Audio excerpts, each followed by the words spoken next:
આપણા દેશના યશસ્વી પ્રધાનમંત્રી આદરણીય શ્રી નરેન્દ્રભાઈ મોદી સાહેબની પ્રેરણા અને આત્મનિર્ભરતા તરફ ભારતનું એક મજબૂત પગલું એટલે કે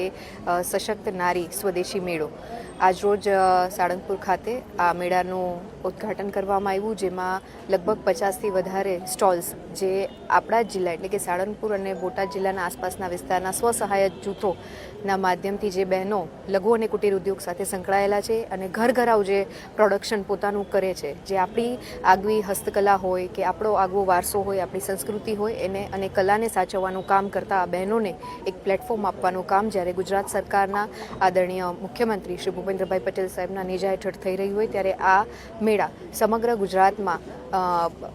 ક્યાંક ને ક્યાંક અત્યારે ચાલી રહ્યા છે. ત્યારે મારે ખાસ સ્વસહાય જૂથોના બહેનોને અભિનંદન આપવા પડે કે એમની મહેનત અને જે રીતના સતત પ્રયત્નોથી 10 બહેનો હોય 15 બહેનો હોય ને એક હમણાં બેનને મળેલી એમને તો 100 બહેનોને પોતાના અંતર્ગત ટ્રેનિંગ આપેલી છે અને સરકારશ્રીની પણ ઘણી બધી યોજનાઓ છે સ્વસહાય જૂથના બહેનોને સશક્ત અને આત્મનિર્ભર બનાવવા માટે. ત્યારે હું ખૂબ હૃદયપૂર્વકના અભિનંદન આજરોજ આ તમામ બહેનોને આપું છું અને સાથે સાથે નગરજનોને નમ્ર અપીલ પણ કરું છું કે વધુમાં વધુ લોકો આ સ્વદેશી મેળાની મુલાકાત લે, જેનાથી આર્થિક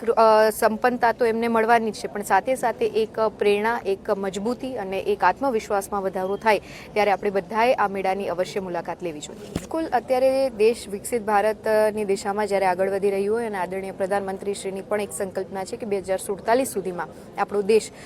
વિકસિત ભારત બને. એ અંતર્ગત આત્મનિર્ભર થવું એનું પહેલું પગથિયું છે. જ્યારે આત્મનિર્ભર બનવા માટે જેટલી પ્રોડક્ટ્સ છે એ સ્વદેશી હોય અને સ્વદેશી પ્રોડક્ટ્સના માધ્યમથી